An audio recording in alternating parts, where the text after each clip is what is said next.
Olá, sejam bem-vindos à Escola Bíblica do podcast do Projeto Orais Sem Cessar. Eu sou Michele Munaretti e se for o seu primeiro contato com o Projeto Orais Sem Cessar, te convido a conhecer as orações dos Salmos no site www.projetoraissemcessar.com ou na nossa página do Facebook e Instagram. Ouça também no Spotify. Hoje vamos continuar a nossa escola bíblica, estudando os Evangelhos. A aula 2, vamos falar sobre o Antigo Testamento e os Evangelhos. Nos livros dos profetas do Antigo Testamento há muitas profecias sobre o nascimento de Cristo. Homens, alguns cultos, outros indoutos, falavam da vinda do Messias. Os Evangelhos registram o cumprimento dessas profecias. É-nos dito que o período entre o Antigo e o Novo Testamento seja de 400 anos. Na hora certa e no tempo escolhido por Deus, cumpriam-se as palavras dos santos ungidos do Antigo Testamento. É lamentável que muitos daqueles que esperavam o Cristo não creram que Jesus era o Messias quando ele chegou. Mesmo assim, tudo ocorreu de acordo com o tempo determinado por Deus. Todas as profecias sobre o nascimento, a vida, o caráter, as obras, a humildade, o amor, até mesmo a morte de Jesus, foram cumpridas tal como foram profetizadas. Há mais ou menos 40 profecias sobre Cristo no Antigo Testamento. Na sua maioria, elas são chamadas messiânicas. A primeira está registrada no livro de Gênesis, no capítulo 3, versículo 15. E a última, no livro de Malaquias, no capítulo 3, versículo 1. Os livros com mais profecias messiânicas são o livro dos Salmos, Isaías e Zacarias. O livro de Isaías tem o maior número de profecias, havendo pelo menos 16 referências ao Messias, sendo a do capítulo 53 a mais conhecida. As profecias descrevem o Messias sobre dois aspectos, o Rei Messias e o Messias sofredor. Tanto estas como aquelas se cumpriram. O Messias que viria como rei também teria que passar pelo sofrimento, até a morte de cruz. A última profecia do Antigo Testamento diz: Eis que eu envio o meu mensageiro, que preparará o caminho diante de mim. De repente virá ao seu templo o Senhor, a quem vós buscais, o anjo da aliança, a quem vós desejais. Eis que ele vem, diz o Senhor dos Exércitos.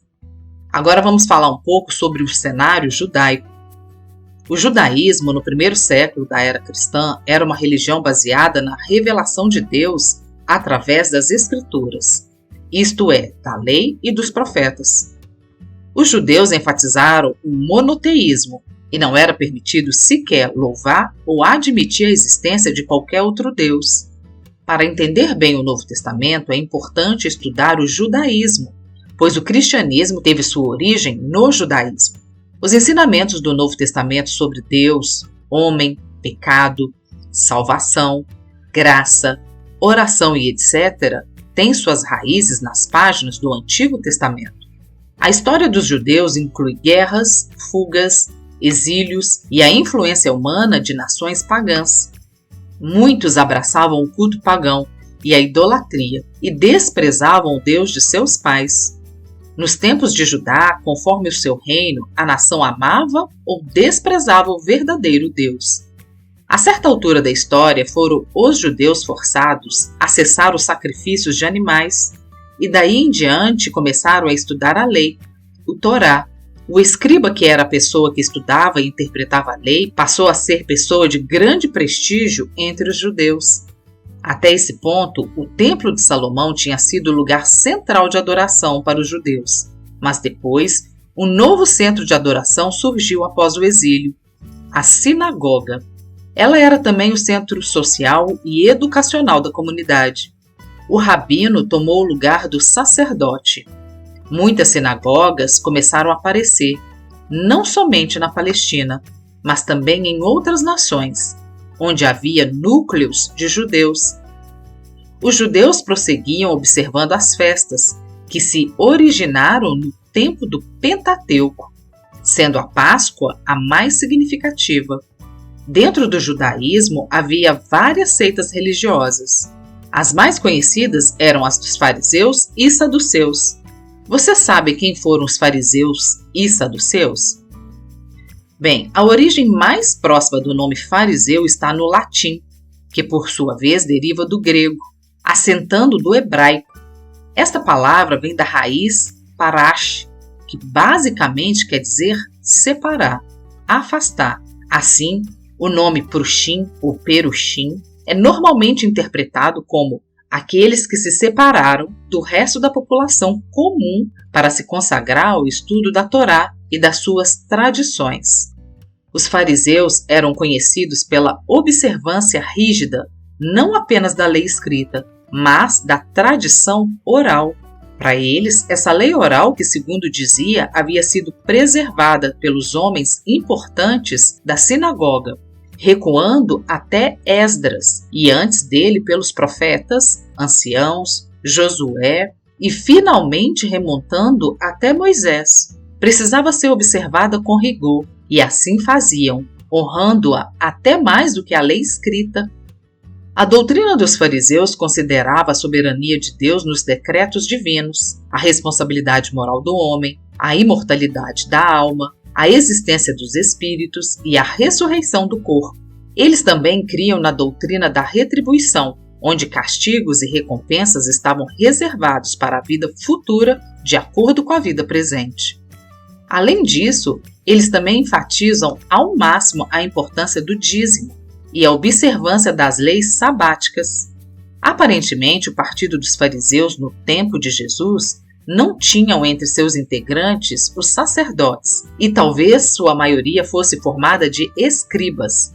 Os fariseus são mencionados com destaque no Novo Testamento, principalmente de forma negativa. Jesus censurou o farisaísmo em diversas ocasiões, por conta de terem externalizado a religião com sua hipocrisia e orgulho, que simplesmente traduzia-se num tipo de exibicionismo e falsa santidade. Apesar de acertarem muitos pontos em sua doutrina, os fariseus jogavam sobre o povo uma carga de religiosidade que nem mesmo eles eram capazes de cumprir. Isto porque, na verdade, eles possuíam um entendimento equivocado com relação à justificação pelas obras. A parábola do fariseu e o publicano expressa muito bem o erro dos fariseus.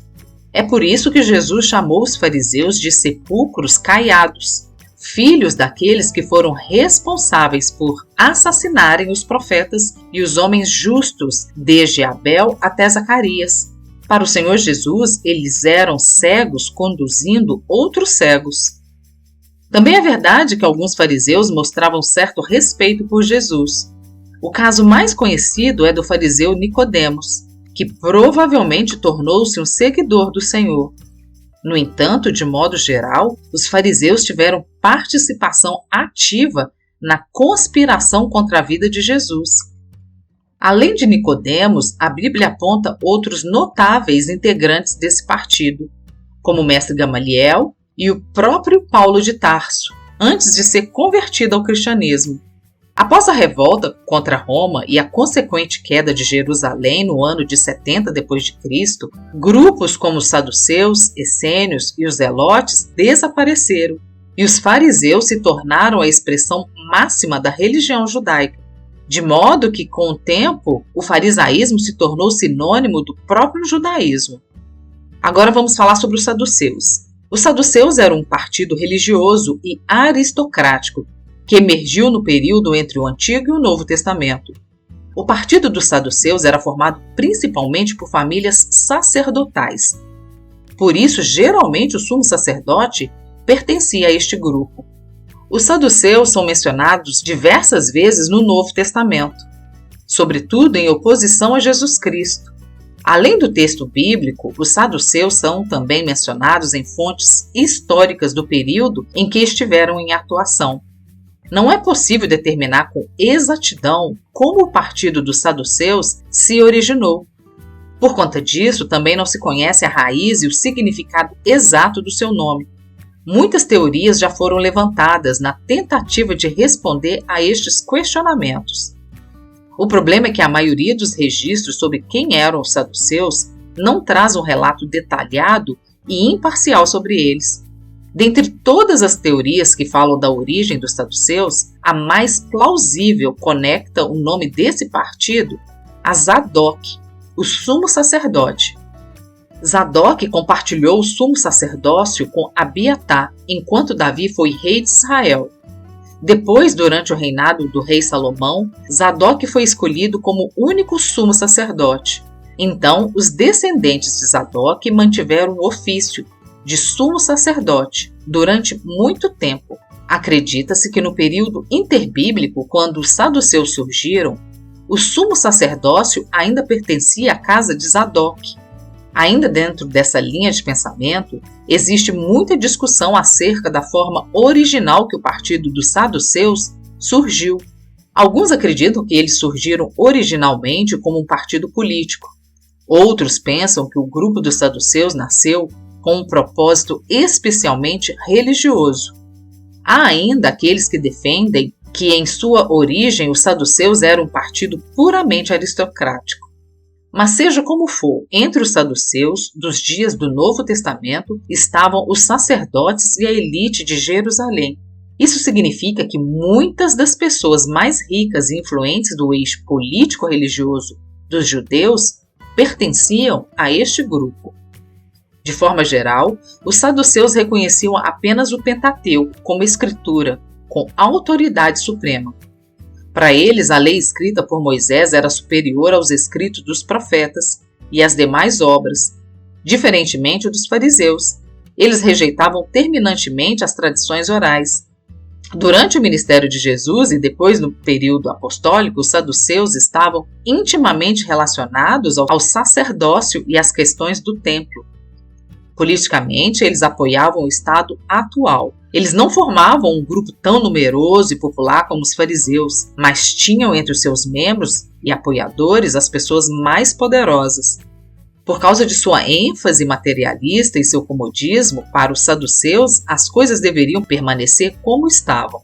Eles desfrutavam de prestígio e influência e não queria que nada disso mudasse. Apesar das diferenças em muitas ocasiões do ministério de Jesus, os saduceus se aliaram aos fariseus em oposição ao Senhor Jesus. No entanto, a motivação para tal oposição era essencialmente diferente entre esses dois grupos. Os fariseus basicamente viram em Jesus uma ameaça à sua religiosidade hipócrita e ao seu sistema de salvação por obras. Os saduceus, por sua vez, viram em Jesus uma ameaça à sua posição de influência e às suas fontes de lucro e posses materiais, cada qual com a sua motivação egoísta e errada. Por isso, em determinadas ocasiões, Jesus condenava os ensinos de ambos os grupos de uma só vez. O mesmo também o fez João Batista, ao dizer a fariseus e saduceus: raça de víboras, quem vos ensinou a fugir da ira futura? Por fim, saduceus e fariseus cooperaram entre si no plano para matar o Senhor Jesus. Depois, saduceus e fariseus mais uma vez se reuniram diante de Pôncio Pilatos para tentar garantir que qualquer crença na ressurreição de Jesus fosse reprimida. Nos primeiros anos da igreja primitiva, o apóstolo Pedro e o apóstolo João foram presos pelos saduceus. Quando o apóstolo Paulo compareceu diante do sinédrio, os saduceus estavam presentes. Naquela ocasião, o apóstolo fez questão de enfatizar as diferenças entre fariseus e saduceus, causando grande alvoroço entre os dois grupos.